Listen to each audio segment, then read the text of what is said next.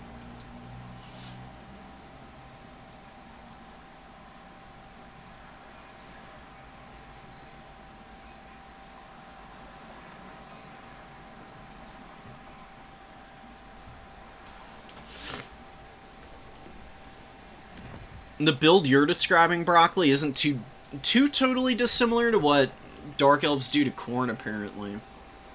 They don't do the Medusas nearly as much, because Khorne does have some good answers to them.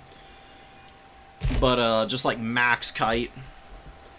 That is kind of the Dark Elf meta. It's like, if they can play full Kite into you, and you don't have a great set of units to really punish it, that just ends up being big sad.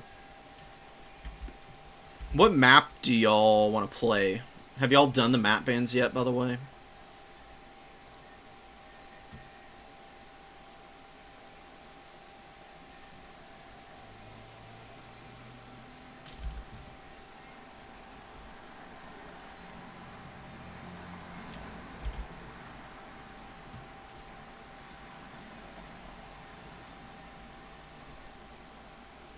Hold on, give me a sec, guys.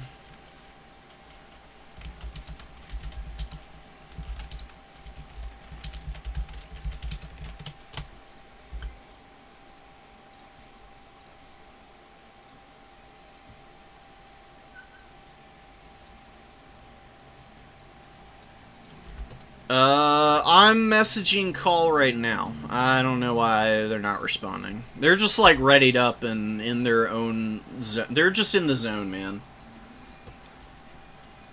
Absolutely moisturized, unbothered, in their lane, thriving.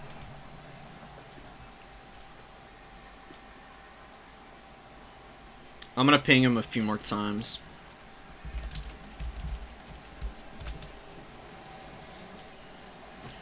If they don't respond in 2 minutes, Broccoli, then tell me what map you want to play, and we'll just play it. Because I don't even think that they're gonna notice.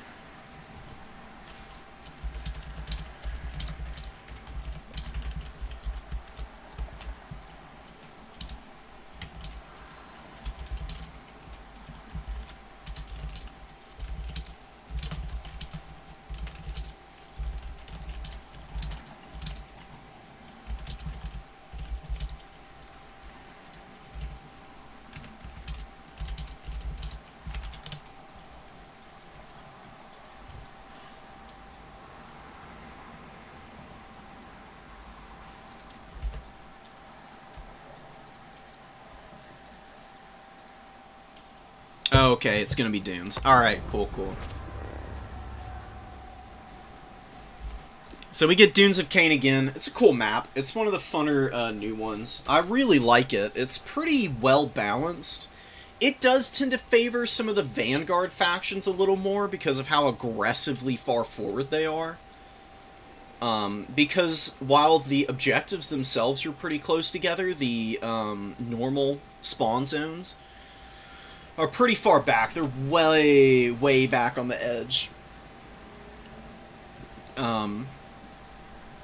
So factions that have good Vanguard units, they can really control the side objectives. That's like my one thing about this map, but it is what sets it apart from some of the others. There's quite a few maps with this similar like archetype and layout, but Dunes does have like just some cool little shot blockers there at the edge, and it's a cool little like valley type of battlefield that just works really well. It's got some very limited terrain, but terrain that can really impact your ability to hold the middle objective, because it does block a lot of space. That's something that can be pretty underrated in domination mode, is being able to play the terrain and how you can kind of like dominate points just based purely on that. With like even decent positioning.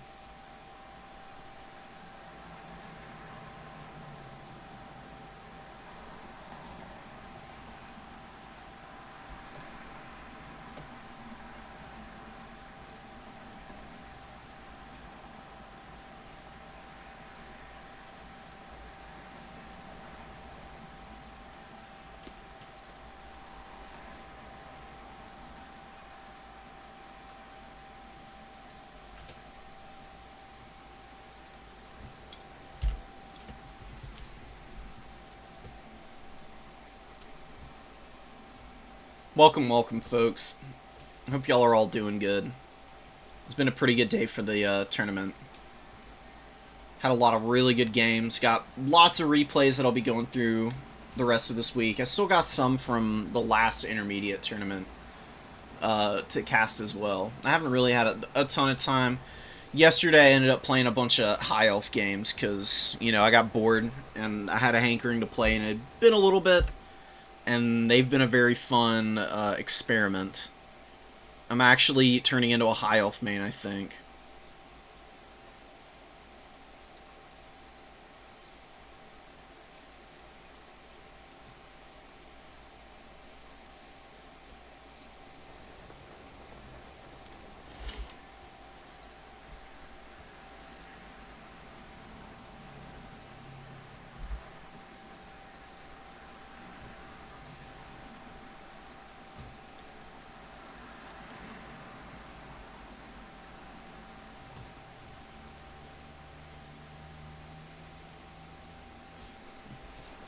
Sweet. We got Archie. We got Marauders. We got a ton of Horse Masters. I really like Horse Masters. I honestly think that people don't give them a whole lot of respect. I don't really understand why. They're just objectively superior to regular Marauder Horsemen. I know they're quite a bit more expensive, but Boss Toss always loved bringing Horse Masters. And I saw some pretty impressive play with them in the past, where even when they're out of ammo, they may not be, like, beast mode in melee combat, but they're respectable enough where if they're, like, reasonably healthy, they can really help contribute to breaking down your opponent's, like, remaining forces when they run out of ammunition. Unlike Horsemen, who you just kind of have to unsummon, unless you've got, you know, Marauder Horsemen of Khorne. They're like the one exception to that rule. Marauder Horsemen of Khorne are arguably better in melee than they are with their throwing axes, truth be told.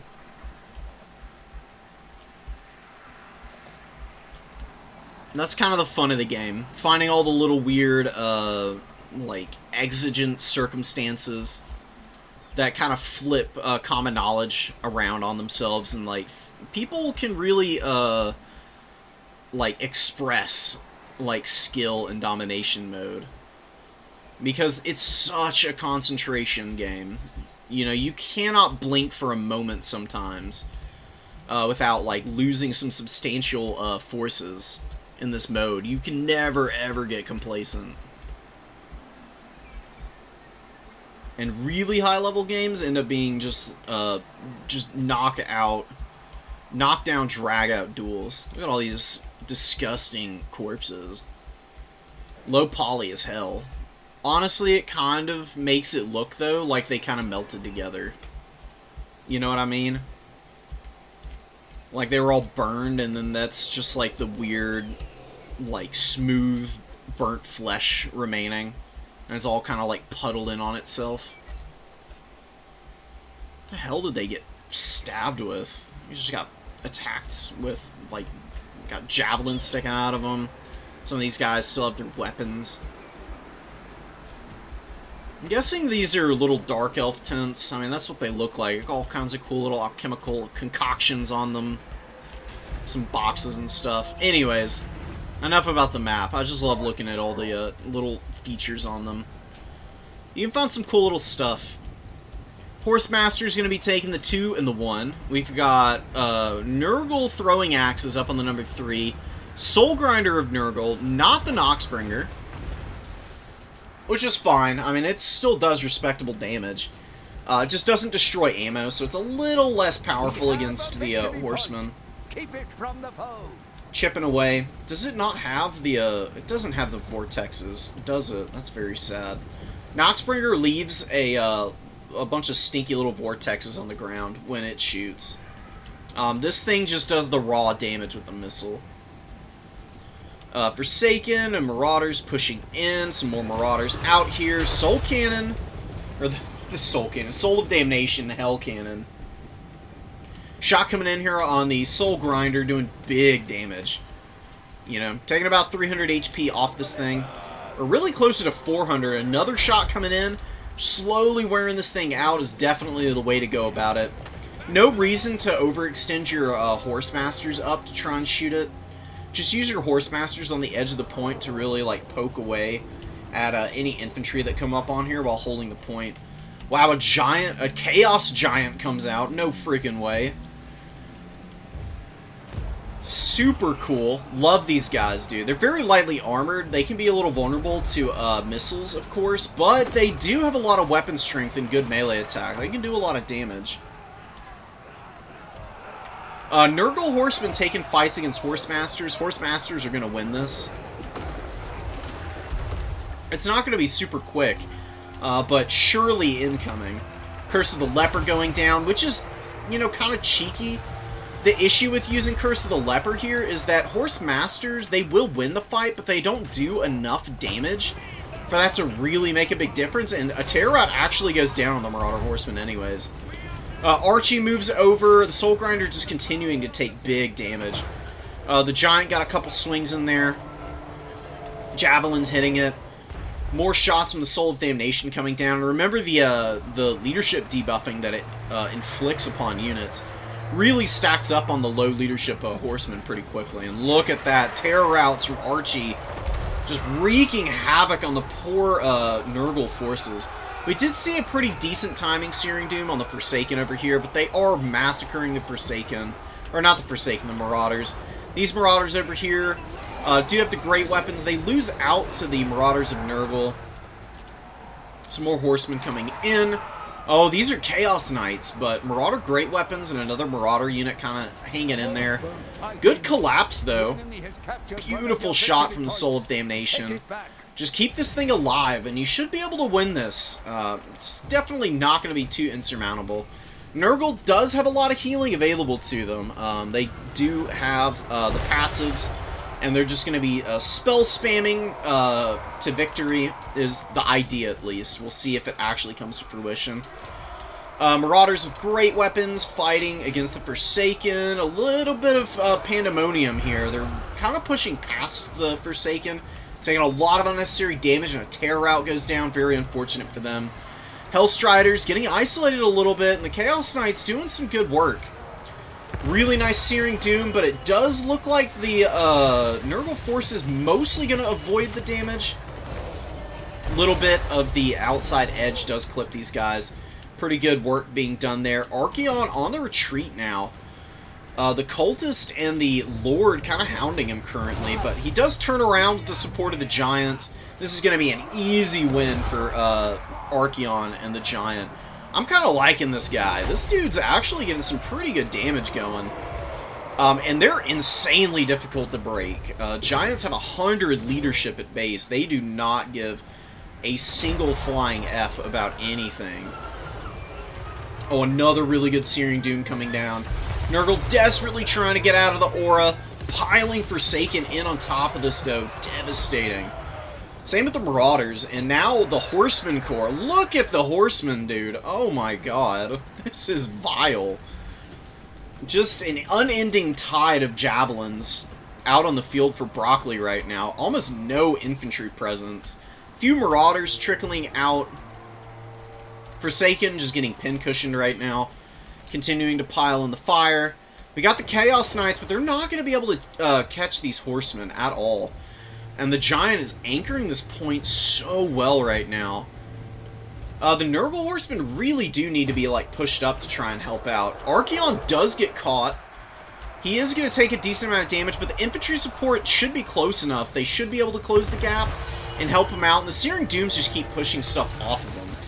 Nurgle does keep finding opportunities to do damage to him, but they can't win decisively.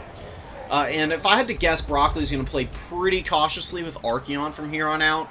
Just going to wait for Slayer of Kings to be up so that she can use Archaon to like beat down the Soul Grinder, who's very low now. And there's no Fleshy Abundance for any like big heals. Soul of Damnation continuing to chip away. Hasn't quite paid for itself. It's been very slow going for this thing. That can happen on occasion. Hell Cannons are usually pretty consistent. By now, it probably would have been paying for itself if it had gotten a little bit more accurate fire in, but You know, it whiffs sometimes. The tracking on it can be a little funky, especially when it's shooting at units that are kind of spread out across the field. Beautiful shot on the Soul Grinder, and Archeon gets in here with Slayer of Kings. One more swing and he'll probably have it crumbling. Really good reaction with the Chaos Sorcerer. Immediately sends him over to try and answer Archeon, but Archeon just pummels the Soul Grinder. Back into the warp, banishes it. Giant needs to come over and help out. It's just kind of standing back here looking a little confused. Poor buddy may be pretty much impossible to break, but he's not the brightest fellow. But Archie's doing alright in this duel. I mean, these guys don't have great AP values. Not on the Rot Beast or anything, so just kind of holding ground, not doing anything too special. Warriors of Chaos do get some pretty big wins here. Some of the Horsemen are pretty beat up, but you can probably unsummon the ones that are really injured and just lock down these two objectives. Nurgle is very, very, very much on the back foot. They've got Plague Toads and Marauders pushing in, but they've lost their big Soul Grinder centerpiece. The Chaos Knights are also being hounded down by the Hellstriders, who, you know, haven't gotten tremendous value, but they are just keeping these things honest and not really letting them dominate like we saw in that last game, where Cole Harnan used the Lances and the Chaos Knights to such good effect. Curving shot misses there, very inaccurate. Has paid for itself. It's got 12 volleys left. Honestly, I would just start poking the Plague Toads and the Marauders as they come over the crest of that hill so that you can wear them out. It shouldn't take too long. The Hellstriders will easily be able to kill the Marauder Horsemen. Hellstriders are just too quick, dude. I mean, they catch everything, and once they catch you, you can't run away because they're 100 speed. You have to face check them. It's so unfortunate for so many factions. And I think that the lack of mobility for Nurgle is just going to be their death sentence. They just don't have any easy way to deal with Hellstriders. And the Horseman Swarms have been pretty well used. They haven't gotten as much value as I'm used to seeing from Broccoli. Broccoli is like a master using the Marauder Horsemen and Horse Masters. But Cole Harnan did a pretty good job of just, like, slowly wearing them out. But they still got respectable enough value that they weren't a point sink at the very least. And the Hellstrider Micro is going to really start to show here. That's another Broccoli special. She's doing a very good job of killing the Plague Toads. The Marauders are running. They did tear out, and then they actually broke in the leadership, so they're trying to get out of here. This Marauder unit probably not too far behind them, and Archeon, you know, beat to hell, but man oh man is he persistent. Just having 6,900 HP makes him so hard to kill, even without any healing available. That Giant, dude, oh my god, 1,600 value on the Giant. Amazing stuff. And Archie with 3,000 value, pretty standard for Archeon. That's about how much he's typically gonna get. He's just going to hound the Chaos Sorcerer to death now. He's trying to push away from the Plague Toads. Plague Toads doing some cartwheels and stuff, you know. The usual nonsense that you see frogs doing out in the wild. Cultist breaks away from the Giant. Archie trying to get the Chaos Sorcerer, but a really good Curse of the Slug comes in. Archie gets slowed up pretty badly. 36 speed right now, Icon of Eternal Virulence hitting him. He should probably just turn around and fight the Cultist. He should be able to body the Cultist in a one-on-one fight. Giant moving back to the number 2. Nurgle has their number 1 objective. I guess they have some time to work with. I don't know if it's going to be, I don't know if they're going to be able to find any kind of anchor, though, to hang on to the points.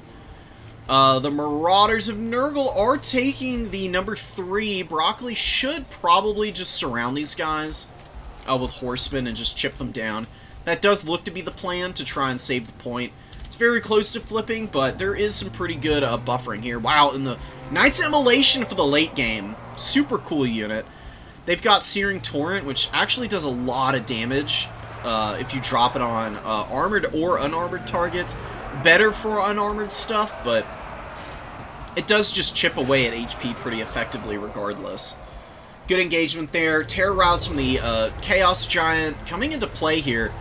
Really keeping back the low leadership Marauders in just their mass waves. They just keep like flowing up and down this hill, trying to get up on this point. They just can't break past the big single entity right now. The Soul of Damnation's not helping anything either, because it's just debuffing the leadership so much that every time the Giant trots over, these guys just immediately lose their nerve, because leadership is just so low for them right now. More Horsemasters coming out. These guys actually getting beat up a little bit. They did take a pretty risky fight over here. The Marauder Great Weapons have come in, and they're getting a little bit of work done. But, you know, losing this Horsemaster, it taking so much damage, definitely not ideal. But it's not nearly as important as just holding on to the points so that you can grind it out. Anytime you can get a ticket lead on Nurgle and you're actually holding points against them is when you should really go pedal to the metal to just stuff them back, because Nurgle has not got a very easy way onto points oftentimes, because they don't have a lot of high DPS units, because their faction design is very centered around defensiveness. You know, more melee defense, more hit points, lots of poison, which makes it very hard to contest you in concentrated areas. But when you're like pushed back like this, and your opponent's got some terror-causing centerpieces, good mobility to just kind of slow you up and keep you on your toes, it gets really hard to really get back into the game, man. And the Hellstriders are going to take the number 1. Probably going to give up the number 3 here, just delaying with the Knights of Immolation. They don't really want to be in this fight much longer. They will be able to grind out a decent amount of value just fighting against all this chaff, but they're much better if they're able to get their charge bonus off and just chip units down on the flanks. Taking head-up fights is not the strong suit of the Knights of Immolation, but they were doing a pretty good job of just doing some damage and kind of holding up Nurgle's progress. Great play from Broccoli, and the Giant was actually kind of an MVP there. It got 2,000 value. It's only 1,400 for, like, what, 12,000 HP or whatever they have. They're chunky. They're chunky little fellas. The Soul of Damnation was honestly a little disappointing that game. Not any fault of Broccoli's or anything. It just wasn't hitting its shots very accurately. Still got 2,000 value, though. It gets unsummoned. The Horsemasters and the Horsemen, like I said, got respectable value. And the Hellstriders, solid as always. Very rare that you see them not up trading or at least getting their value back. We'll see how they work when they get nerfed, because CA has promised an adjustment to their unit size. And the other side of bracket's done now. So is Broccoli going to take our second tournament in a row? She's going to run out of factions.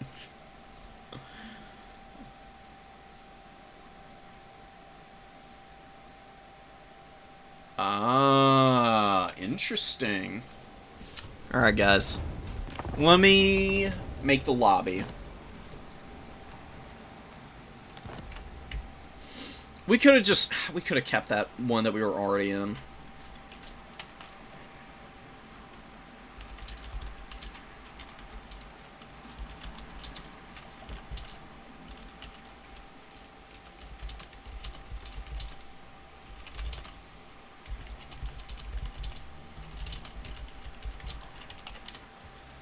And we'll get our finalists rallied up here. Where are they? Here they are.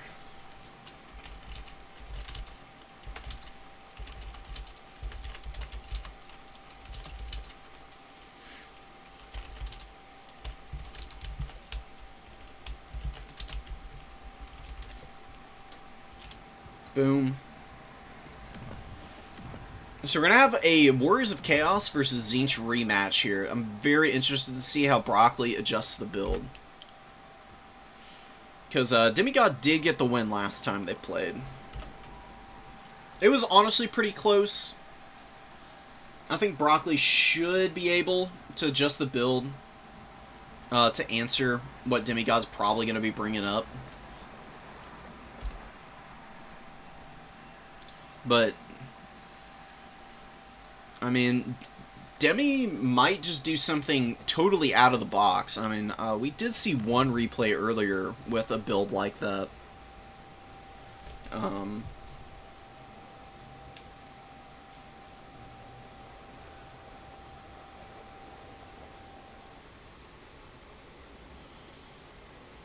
One sec, guys. I'm answering a question from somebody.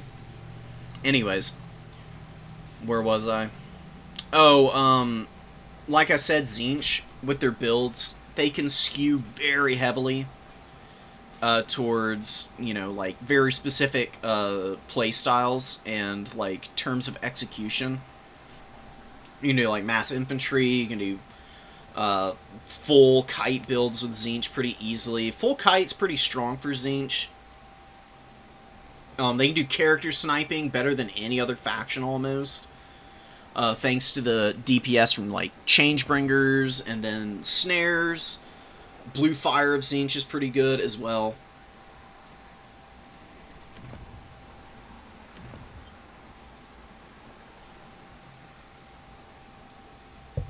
Demi has kind of been sweeping with a very particular blue horror and pink horror build, though.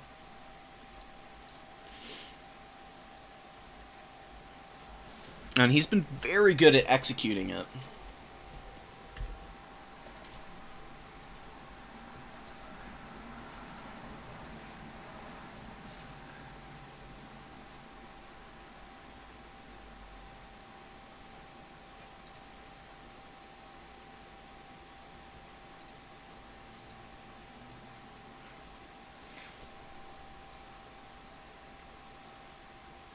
Is there anything going on in the Discord? No. Okay.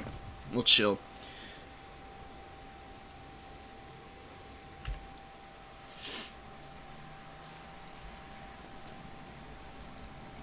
I'm loving the tournament. I'm kind of excited to get over and done with it. I need to go cool off. My room is hot as hell. Go watch something. I've been rewatching Andor. Just started watching the first season again before I get to season 2. It's so good. Absolutely incredible.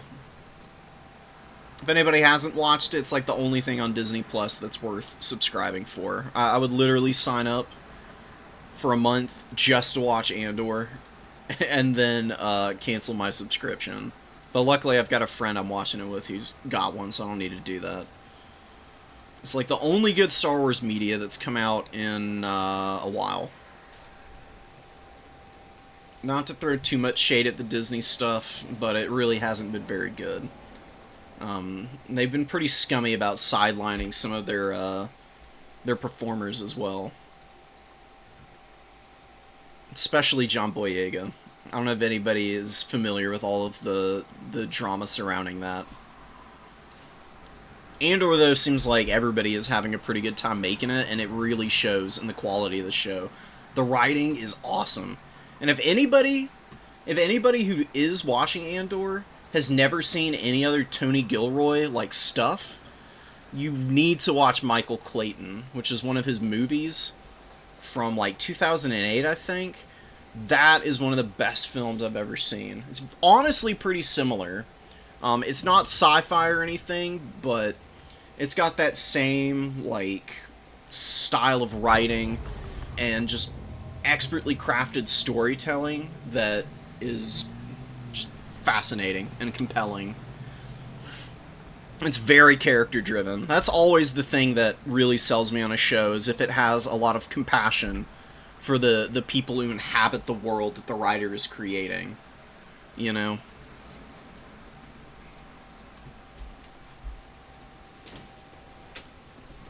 Anyways, we'll stop rambling about that. I'm getting so amped up. I should probably unready. I don't know what maps they want to play. They haven't said anything about which ones they're going to be going for yet. The options are Hashit Oil Fields, Changer's Madhouse, and Twilight Forest. They're all pretty similar. They're all a split push map. Changer's Madhouse is kind of a home objective map, but it is really small. And there are some really crazy vanguards on that map, so it could be...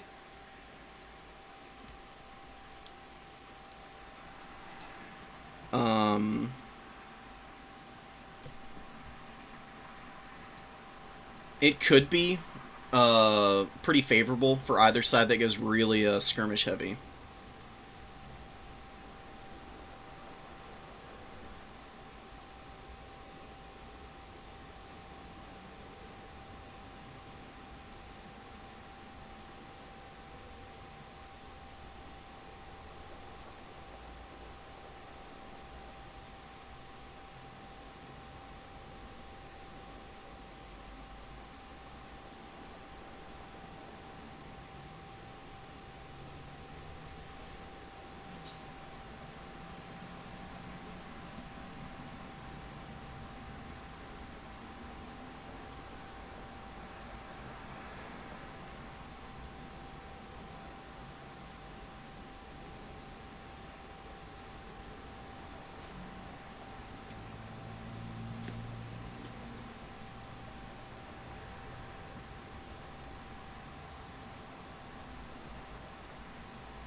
Madhouse? Hell yes. This is one of the most aesthetic maps in the game. It's beautiful. It's so well made, too. Bob is definitely... Bob was cooking with this one, dude.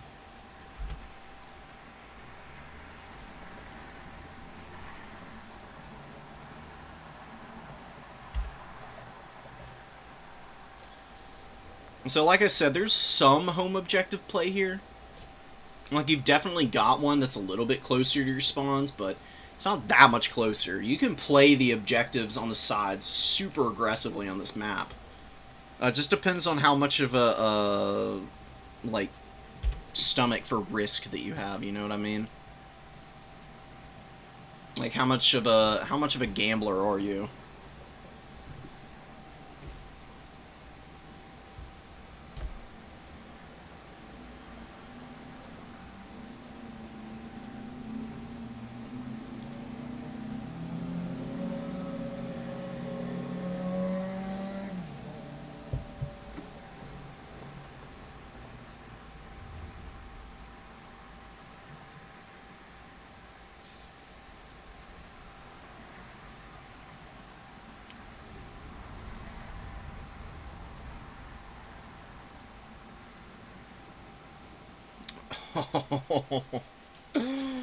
Okay.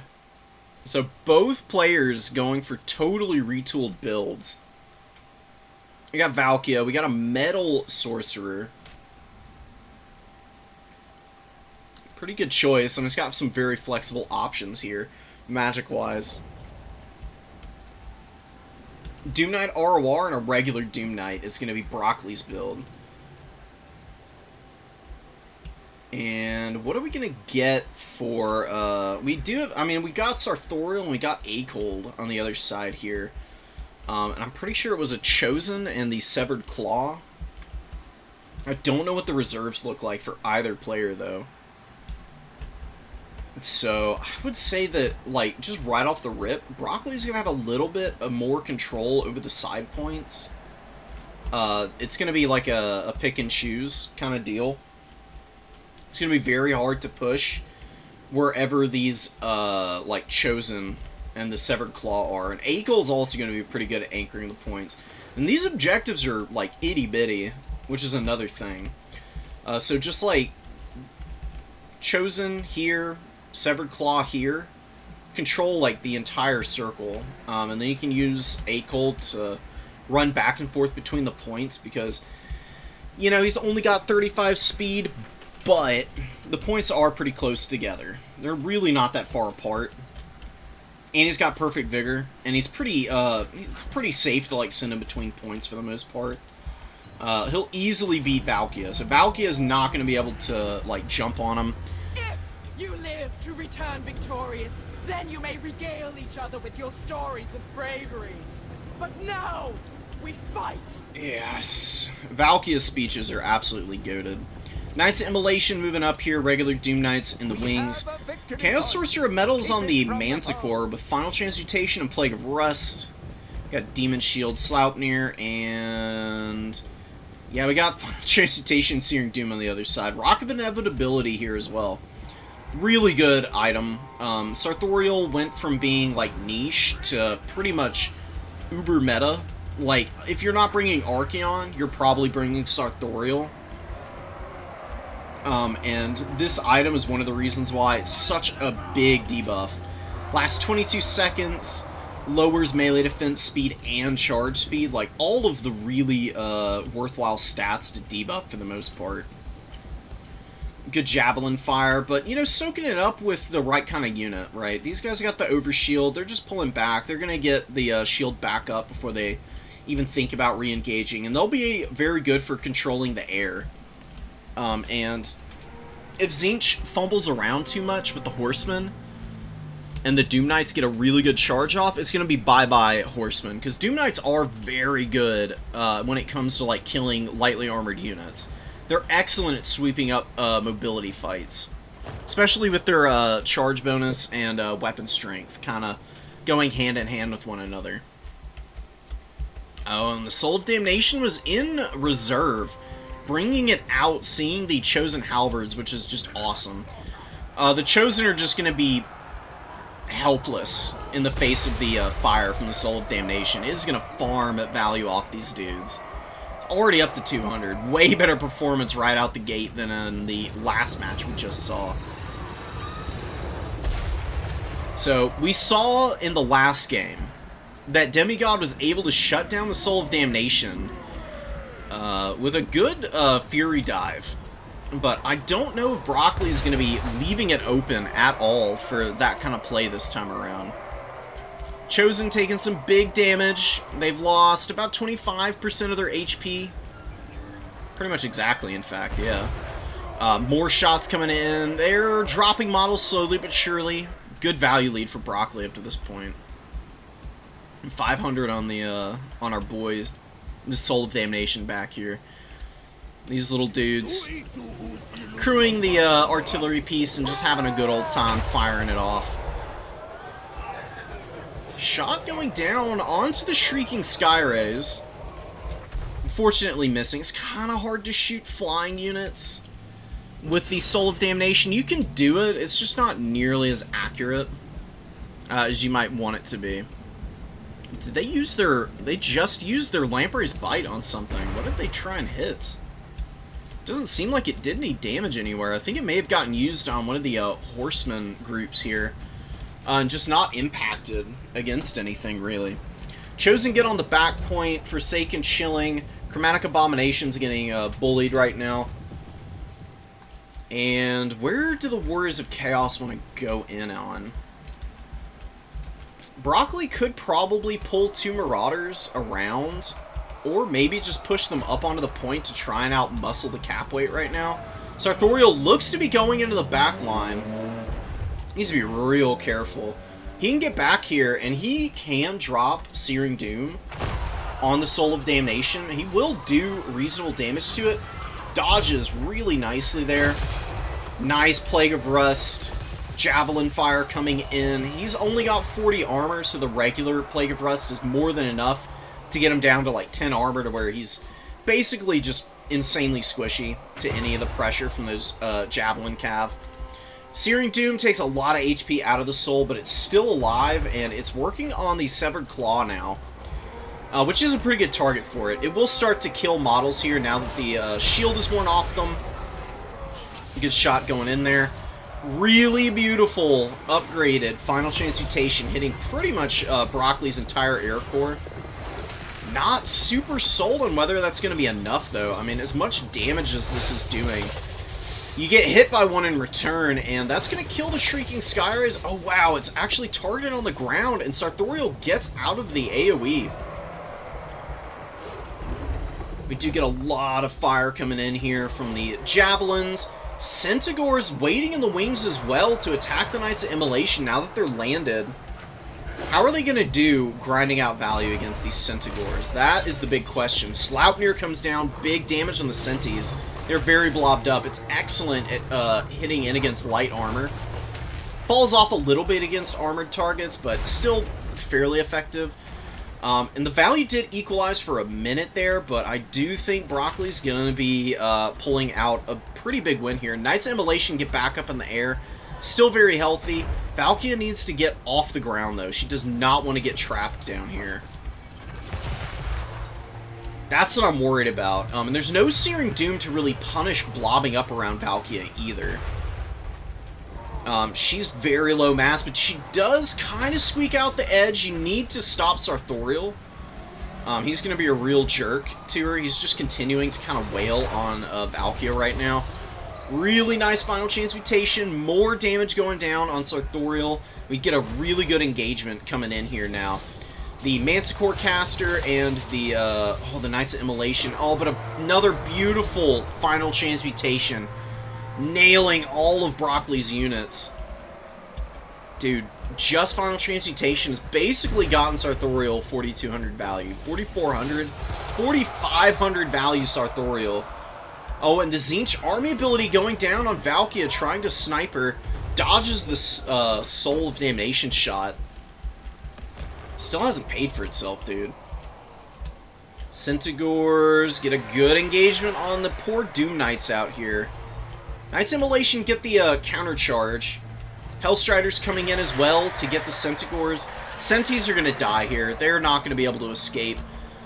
But the caps do flip finally. Broccoli has taken the point. Just has more stuff here. Severed Claw looking to move in. Acold getting hit by javelins, but I wouldn't waste my ammo on him. It's just not ever really going to work out for you. Sartorial tries to dodge the Soul of Damnation, but it actually clips him. He's very close to breaking here. Valkia, though, is on her last legs, and she's kind of struggled this game. She just hasn't really had much to fight. There's just not a lot of targets for her. Honestly, if you've got a Lord like Sartorial running around, the best thing you can do with Valkia is honestly just use her to, like, rear charge stuff. She is pretty good at fighting infantry. She's got good melee defense. 55 at base. It only goes down to 50 when she gets tired, or exhausted.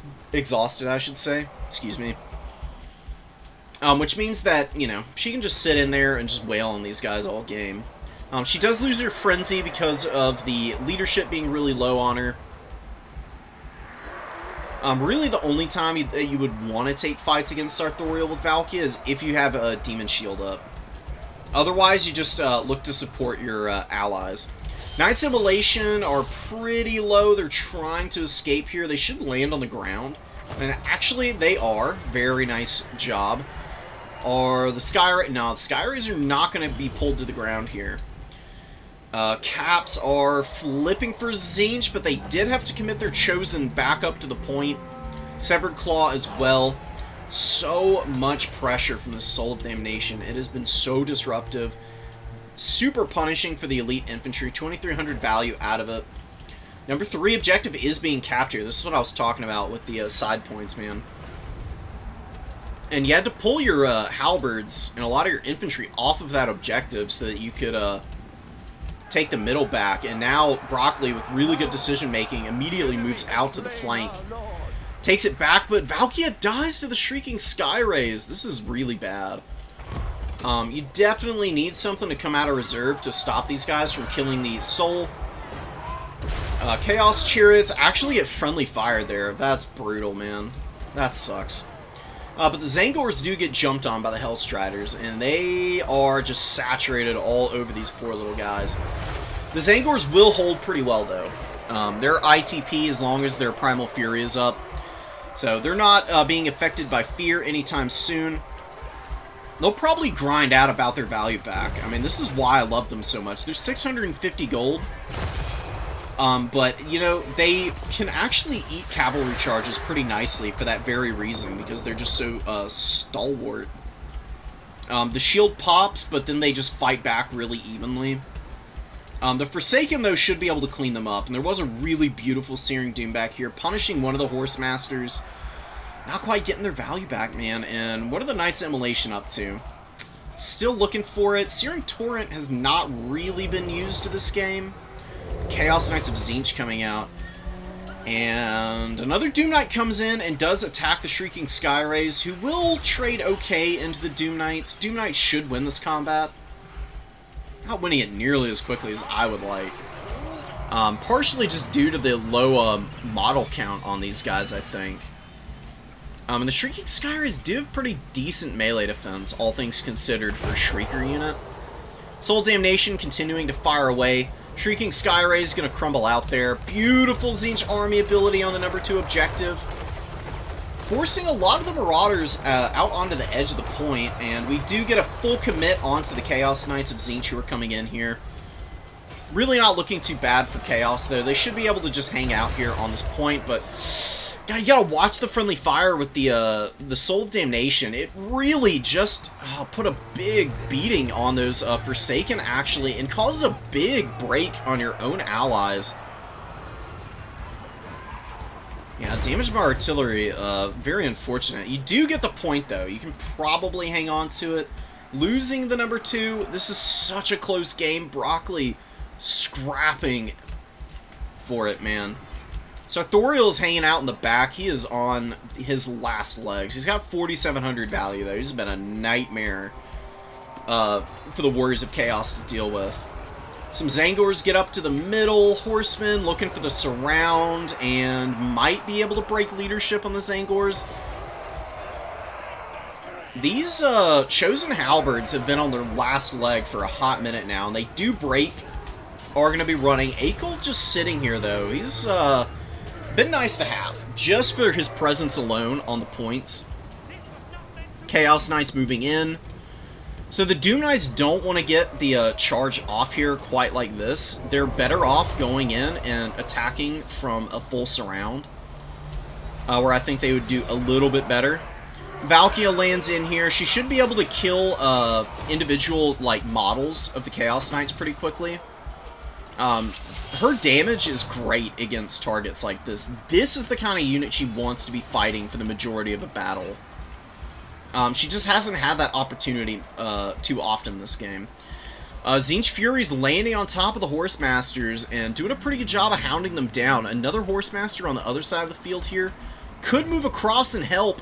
And Broccoli forgetting to micro these guys back as the Chaos Knights push all the way past. There's still some of them, all the way back here, I think. Oh, no, they're all together. I don't know what I'm looking at, then. Hellstrider's looking to get the flank charge off. Really good response, though, from Extreme Demigod here. Turns the Chaos Knights in. They do get a charge off. They may be on the way out, though. I don't actually know who's going to win this fight. This is a big swing in momentum, potentially. If the Hellstriders win this fight and are able to respond elsewhere on the field, then Broccoli may be able to get back in this one. Loses the point. Down to 1 cap, but there is still time to work with, but the Furies are chasing off these Horse Masters. Huge loss there. It's an 800 gold unit. Hellstriders might be killing the Marauder Horsemen of Tzeentch, though. We do get some Forsaken moving out. Chaos Knights trying to make their way in. Oh, God, this is just so close, dude. Horsemasters charging into the Zangors. Need to get out of here. I don't know where they were going. They might have been given an attack order on a Sartorial or something, and just, running up into these guys. Kind of colliding pretty chaotically in there. Sartorial, oh no, micro drops. Sartorial gets caught. He's going to die here. He's going to crumble out. Big loss for Tzeentch. They're going to be the ones losing out on the leadership front now. I wouldn't even bother with the middle. You could probably go for these Zangors in the back objective now. Just pull some units out of the summons and just go right for these guys now. Marauder Horseman of Tzeentch, very tattered. Maybe this Hellstrider could chase him down. Make sure that these Chaos Knights run off as well. Hellstrider's screaming up low as hell, but ready for anything right now. The Doom Knights have been kind of disappointing, dude. I'm a little surprised. I mean, they're not great into screamers, to be fair. They're pretty good into Furies. I don't know. I need to go back through and really diagnose where the inefficiencies with these guys has been. I really don't think you need more than, like, one of them, honestly. They're much better supporting than they are coming in big numbers, but, you know, the Warriors of Chaos don't have a big Air Force presence, to be fair, so that you kind of are pigeonholed into using them. You do break the Zangors pretty quickly. Hellstriders, and, yeah, here we go. Valkia occupying the attention, and then you get a rear charge with the Hellstriders. Charging out Forsaken, but Ticket's a little bit too much to ask. And that is going to be a win for Demigod here, who does finally manage to beat Broccoli 2-0 against her this tournament as well.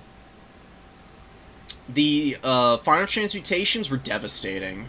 They roasted all of the important units for Broccoli in the early game. Ouch. I mean, I don't know what else to say other than big ouch. There's nothing that you can do about that except keep your forces a little bit more split up and just play for time. The Soul of Damnation almost doubled its value, not tripled. 2,900 is damn good. But the Air Force fights going so badly against you just because of the final transmutations, that's hard to come back from. And it seemed to be especially effective against the Doom Knights, but I guess they technically are 24 models, so that does mean that typically the best spells against units that have 24 models or fewer are not like Buna or Flock of Doom or anything like that. It is actually the Spirit Leeches and Traderkins and stuff like that, because the damage is spread across the models a lot more compactly and it kills models more effectively. And there's no, I don't think there's, like, a damage, nerf. Like, Buna would be half efficiency against Doom Knights, which is still pretty good, but that spell is so expensive. Final Transmutation is super expensive, but it's got an AoE that will just brutalize anything within it. And you caught Valkia, you caught the Manticore caster, you caught the Doom Knights, and I think you caught them all twice with an upgraded form.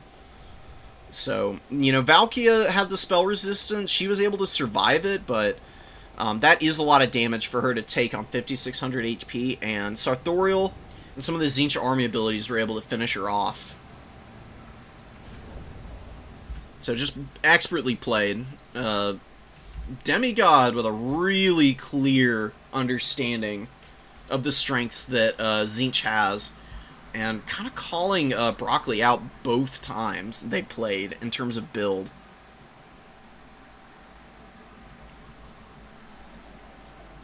I think Broccoli could have won that game. Just keeping a little more spacing between the Air Force units was probably the big one, because Sartorial looked vulnerable, but it was really just kind of bait, you know? He's just a big flying chicken, right? Like, he's like, oh, look at me, I'm gonna die if you attack me. I'm a big dummy. And then he just nails you with probably the most powerful spell in the game against the right kind of targets. Overcasted Final Transmutation is pretty disgusting. And the nice thing about Sartorial is he has Spell Mastery, right? So he gets 15% more powerful Final Transmutations on top of being a pretty good duelist character. This is why he's so strong, and why he is like the more meta option over a lot of the other Tzeentch lords, because he's fast, he's pretty cheap with a pared down kit. You know? You just bring Final Transmutation if you want to use that, or you can, like, mix in some of the other spells. You pretty much cut all of his other things except Greater Arcane Conduit. Prismatic Plurality can be kind of good, but that's better if you're spamming spells, not necessarily if you're just going for one big one. And then you can just run around, and you can pretty easily get 2400 value with Sartorial. Kairos is the other meta option. Everybody else is pretty situational.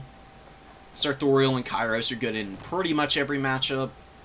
And, you know, for the Warriors of Chaos, you got Archeon, but you also get Sartorial here, too.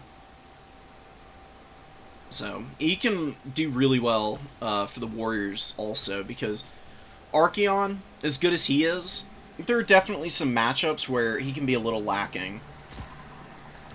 Where Sartorial can maybe be a little bit higher impact for a little bit cheaper. Because Archeon just does really cost an arm and a leg oftentimes. Especially if you're like trying to give him a nice spread of abilities and you want like the Crown of Domination. He's a little bit more pricey. Not by a whole lot. And he definitely has matchups where he's got a big advantage over the chicken, but I do love this dude. The only thing that Broccoli could have potentially also brought in that matchup that might have helped was just a healer for Valkia.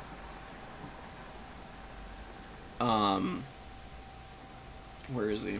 Oh yeah, the Nurgle Sorcerer is marked Sorcerer, that's right. Just like one Fleshy Abundance for Valkia can be really nice, or you can go with Stream of Corruption, which can be really, really powerful against Tzeentch depending on their build. It can be a little bit the AP can be a little wasted on blues and pinks, sure, but it still does a lot of damage, especially if it's upgraded. It's good for popping the shields before you take the fights. But it's hard to say. I mean, like I said, Tzeentch can go with some really wacky builds and pull them off, and Demigod was just all over the place, like just playing out of his freaking mind. Value farm chicken. Yeah, for real. His forbidden drumstick move is pretty brutal. There's no saving yourself against it.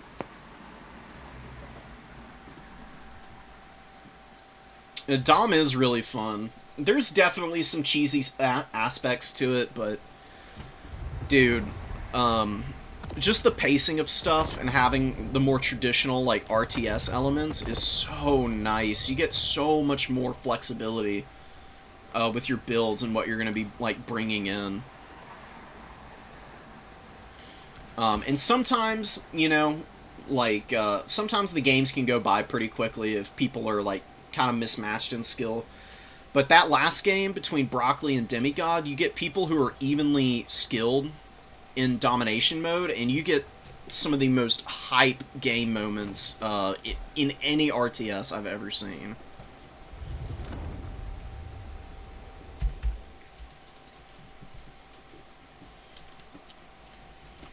Alright guys, I'm done rambling.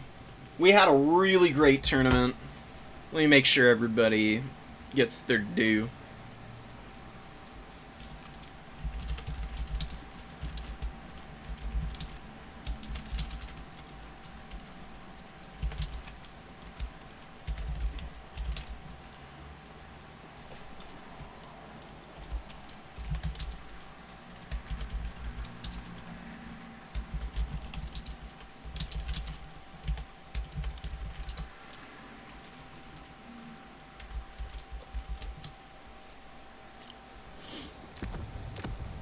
And I'm gonna be dipping out here. I'm gonna go do some of my chores and errands and stuff. We had an incident with our freezer, so we got some spoiled stuff we gotta throw out and deal with. So that's what I'll be doing. It's gonna be so fun. It's not the worst thing in the world, but it is a little annoying, and it's all my fault, so, you know, I kinda gotta go deal with it. So, anyways, I'll see y'all later. I'll be streaming the new player tournament tomorrow. I'll see you guys then. And yeah, I think that covers just about everything. Take care till then, guys.